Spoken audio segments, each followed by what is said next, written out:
Greetings, this is Linda Potter, the author of Ziklag, A Den of Safety.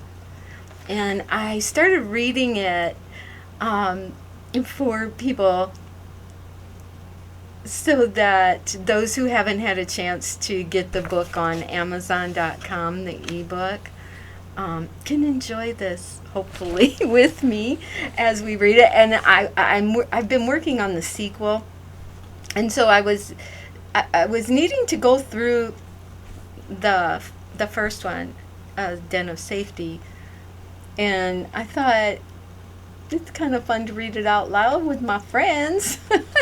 So we went through chapter 1 the last time. If you weren't able to gather that, feel free to go back and get chapter 1. But I'll sum it up a little bit before I start on chapter 2. And welcome. So we met in chapter 1. We met Guy and Gunnar. They're from the fortress Ziklag, Ziklag. They're from the fortress Ziklag. Guy had a battle with Reggal. He's the purveyor of darkness in the book. And Revealer is God's name in the book. It's an allegory of spiritual battles. So they Gunnar appeared and saved Guy from what looked like a death blow, and it's a little funny, the brothers back and forth talking. So let's just see. The last part was the brothers are heading home. Here, Ziklag, your sons are heading home tired and hungry. So after this battle and gathered together, they are heading home. So chapter 2 of Ziklag, A Den of Safety by Linda Potter is entitled Ziklag Bound. The brothers, exhausted but happy to be alive, trotted toward Ziklag, and their sisters Kayleigh and Armina lived there. The men took the straightest, quickest path they knew. Both had food on their minds. They quietly anticipated a delicious meal followed by a dessert, an apple crisp, hopefully. And yet, as ravenous as they felt, a whole pan full of warm sweetened fruit would only put a dent in the need. To escalate matters, sibling rivalry over food had been witnessed in the Ziklag household now and then. Especially two boys, right? Oh, as the author, I can interject. I didn't warn you about that first, did I? Okay. Okay, so yeah, now and then, both hope for plenty of food on the table tonight. The path they traveled this evening was familiar and easy. Guy and Gunnar knew every bush and tree along the way. Nothing amiss this evening. Good, thought Gunnar, still acutely attuned to every scent and sight as a warrior must be. Gunnar, it's a welcoming sight, that wall of brush and trees. No one knows what this place means to our family. Maybe even we don't know the whole story either. I wonder sometimes. You're right. Do you think our whole family will ever reside in Ziklag again? Gunnar wondered out loud. As they approached the wall of refuge, the horses kept running. Gallop, gallop, gallop, right through the wall. The source of light, Revealer, enabled them to ride through the wall, to become invisible for a few seconds, to end up on the other side. And no matter how many times the men and horses found themselves inside their haven, amazement overwhelmed them. Revealer's protection and miracles constantly reminded them of his love and care over their lives and all those at Ziklag. His miracles allow them to come and go in wonderment, never mundane or unnoticed. This uncommon deliverance brings a fresh stirring of love every time. Many a battle was fought and decided outside these walls, but refuge exists in Ziklag where no other horse could do the same. Revealer's protection surrounds the residents of Ziklag. Once inside and close to the house, scents of onions and spices, especially cloves and bay leaf, wafted through the air. Fragrance, like sonar, led the famished brothers to the food, the only thing on their minds. Broad smiles spanned their faces and their eyes brightened in anticipation. Food! Food! Food! I smelled what could be our favorite dish, Guy suggested hopefully. Now, do you think so? Could it be? Could we be so fortunate as to have our favorite food tonight after this day? Maybe your nose is deceiving us. I wonder. But that also concerns me. If this is our favorite dish you smell, You know Kayleigh only fixes it on special occasions. Are we forgetting something? Gunnar said, feeling a little cautious now because Kayleigh always feels hurt when they forget special days or anniversaries. Well, it's not my birthday. Not yours either, right? Not mine for sure, said Gunnar. Gunnar, I know it must be a special day, shared Guy as anxiety crept in. Can't you smell the turkey and potatoes? Kayleigh does not make turkey and potatoes unless there is something to remember, to celebrate. Oh man, I would rather face Reggal again than face my own sister if I've forgotten what this day means to her. As Guy and Gunnar entered the house, the awaiting feast summoned their selfish, hungry stomachs, and all their cares dropped on the threshold. Kayleigh caught a glimpse of them as she hurried past the hallway toward the kitchen. Yes, a real feast of a meal. Not that you two vagabonds care. Now, if the turkey hasn't dried out and the potatoes turned to concrete from keeping them warm, you might actually relish this meal. From the kitchen, Kayleigh asked, where were you? Why are you always late when I prepare the best meals? And don't answer. Never mind. You'll never change. The men followed her into the kitchen, hoping to smooth things over. She appraised their appearance and pointed to the sink. Sheepish and apologetic, they took turns with the soap and water, knowing exactly why she gave them the look. Kayleigh surprised Gunnar with a kiss on the cheek, and Guy was rewarded with sisterly arms around his shoulders. Really, I'm simply glad you're home and safely. Suddenly, Kayleigh swung around, hands on hips, tapping her foot suspiciously, and queried, Don't tell me you both forgot what today is. Their plummeting hearts may well have been heard slamming to the ground by the guilty looks on their faces. To buy some time, quick-witted Gunnar said, Today, yes, of course. We know, don't we, Guy? Of course, sure, we know. Well, I know. Happy birthday, Kayleigh. A confident wink to Gunnar said, I figured it out. Guy found no other reason for the celebratory dinner, and the third degree only assured him it had to be Kayleigh's birthday. Yet somehow he didn't remember her having a summer birthday. His short-lived confidence faded when he looked across the room. In utter disbelief, Kayleigh's jaw dropped open. She couldn't say a word, only stare. She wondered if they ever listened to her. Maybe I should learn sign language. You don't understand verbal communication. Hopeless. That's all I've got to say. And that goes for you too, as she pointed her finger at Gunnar. You're going right along with him. Brothers. Kayleigh turned to the counter to gather the delicacies for these listening handicapped men.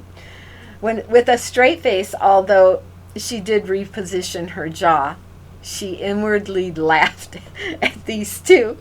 How funny. How funny. Did they really think his grandiose guess was right? It is a birthday. That much I will give him. A birthday for one of our own. And I wish Andro had never left and was here right now to celebrate as our brothers should. The latch string of my heart is always on the outside to welcome him back home.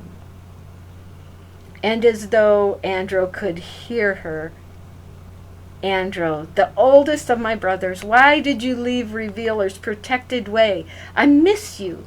Today is your birthday, and where are you? Are you even alive?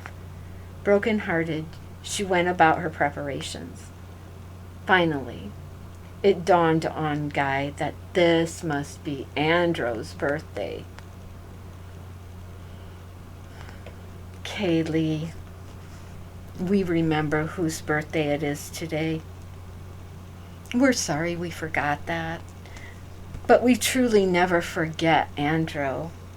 We miss him and wish he were here with us tonight.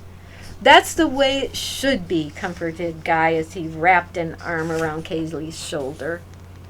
Gunnar's emotions brimmed his masculine eyes with moisture as he thought, Andro is blonde and fair like me, a handsome man and a capable listener to Revealer. We may never know why he chose to leave the protection of Ziklag. I remember Andro carrying me on his shoulders when I was a toddler. It was amazing to see the world from that height. The ground so far away, even the plants looked smaller. I enjoyed my time with him, reminisced Gunnar. Guy, in spite of the seriousness of the moment, gave way to a low chuckle when he thought about how cute Gunnar was at that time. Yes, that was the good old days, when you were cute, young brother. At least I was cute at one time. Might be more than we can say about you, old brother, teased Gunnar. Kayleigh was the first to laugh out loud over the challenge. He's got a point. We may have to drum up some pictures to decide this evening's claims, declared Kayleigh, relieved to have them around the table, enjoying laughter's balm. When things settled, Guy asked about Armina and Kayleigh. And Kayleigh, where is Armina? She must be out again. Yeah, she's been gone all day. I haven't seen her at all. I worry about her. Do you know what she's doing? I'm not ready to lose another to the world of Reggal, responded Gunnar, unusually serious. Guy, aware of Kayleigh's emotional overload, deferred with soothing advice. We'll try to protect and persuade her in whatever way we can. That's all I can see to do. Agreement met itself around the table as each nodded their head. All right, the centerpiece of the feast. Pass me that hot dish of apple crisp and a little cream to pour over it. I'm over-prepared for this battle. Speaking of battles, what is that hole in your shirt, Guy, on your chest? Kayleigh asked while dishing up some dessert for herself. Oh, great. Don't tell me I've got a hole in my shirt. Where? On your chest, stated Kayleigh as she pointed toward Guy's shirt. She's right. I see it, said Gunnar, sitting close enough. Touched the spot on Guy's chest. It's too bad I didn't save you some tailor's work. I'm really sorry, but at least I did manage to save your life. Not a big deal, brother. All in a day's work. And no thanks necessary, no thanks necessary. I'd do it again if you needed me. Oh, listen to you. Let me tell her the real story. This brother of ours, this handsome, hungry one, saved my life without a blink to spare. He had to know I needed him. But berries and maidens were taken care of first. First things first, Gunnar started to jest a little more until the look on Kayleigh's face stopped him mid-sentence. Obviously, not funny to her. The hands that prepared the meal now surrounded her weeping face. Sobbing between words, she blurted, "Andro is gone. Armina's eyeing the door, and don't tell me you met up with Reggal himself today." Kayleigh knew her brothers faced no greater danger, and their skillful swordsmanship had no rival except for Reggal. These well-trained warriors of light were her dearest ones. She said, "I will not lose you too. I love you guys, even if you can't make it home on time to eat." The men felt like boys again. They blankly gazed across the table, trying to figure out what they had done wrong. Victory involves a long, hard battle.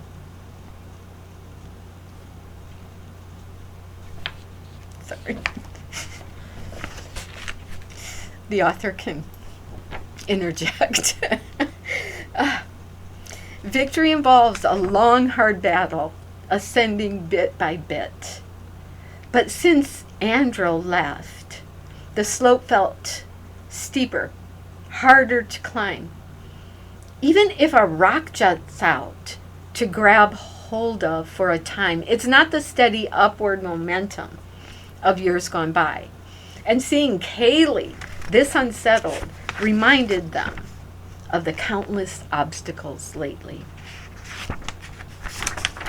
Gunnar asked, "Does anyone know what Armina does when she's away?" I'm sorry.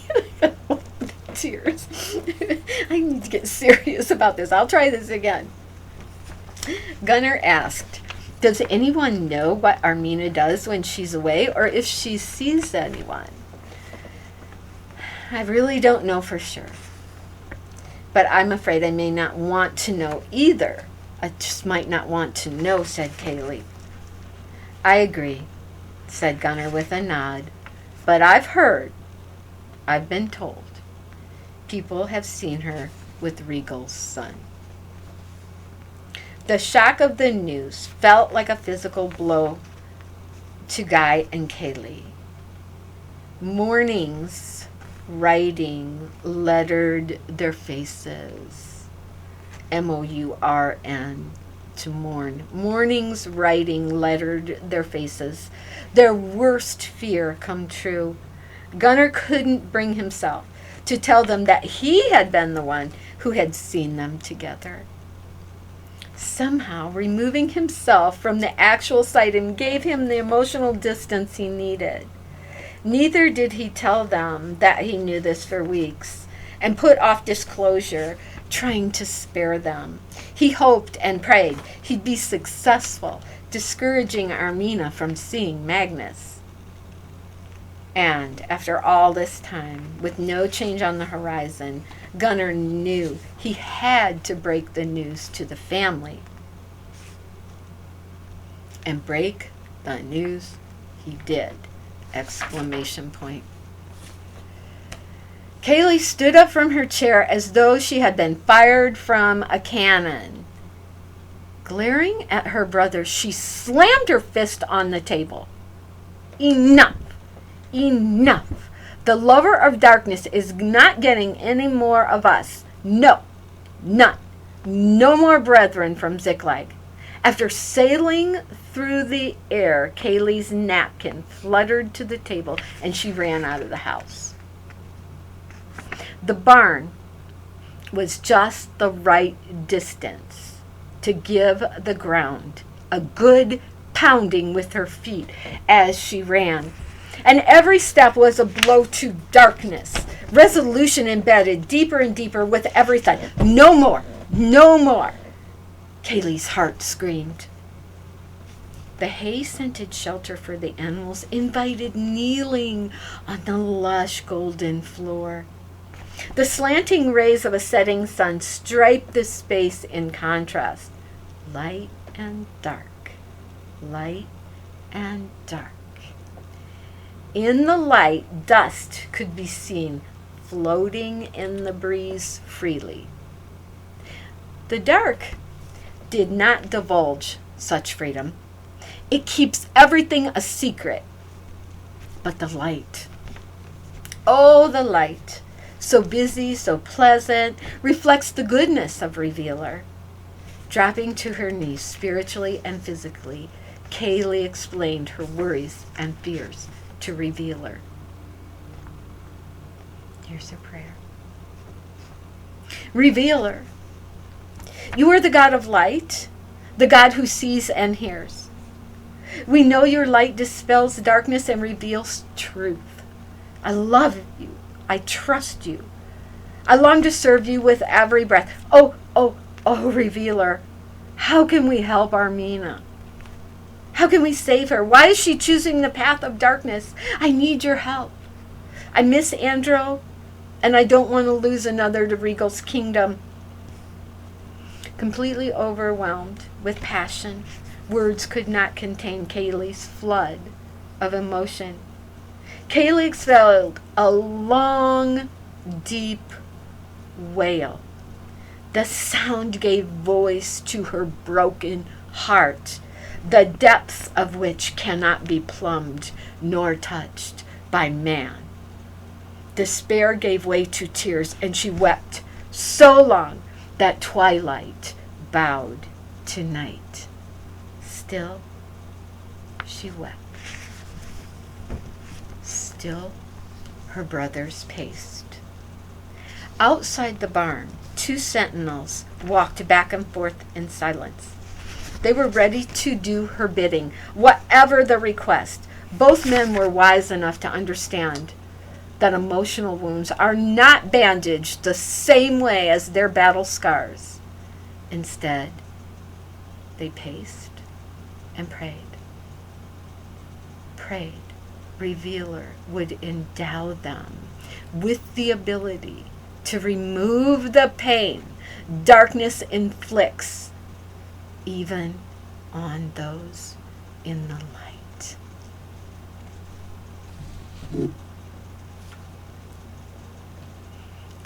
We made it through chapter 2.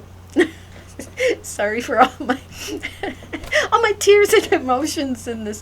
The truth of this allegory sometimes strikes so close, like, we're using fictional characters, but the reality is that we're in spiritual battles. And so as I close chapter 2, I just pray as Kayleigh did. Thank you, Revealer, that you are the God of light, the God who sees and hears, and we know that your light dispels darkness and reveals truth. And we cry out to you for truth, for revelation. We thank you that you are the Revealer God. I want to bless you all at the end of chapter 2, and thank you. This is right at about almost 24 minutes. I'm going to keep it right around 20 minutes, however much I can cover in that. So see you next. I'm going to try to do this every week. And this last week I posted it on Thursday. So I'm going to try to post my my blogs and my podcasts on Sunday evening, and try to post the continuing chapters on Ziklag, a Den of Safety, on Thursdays. God bless you all. I love you. Bye-bye.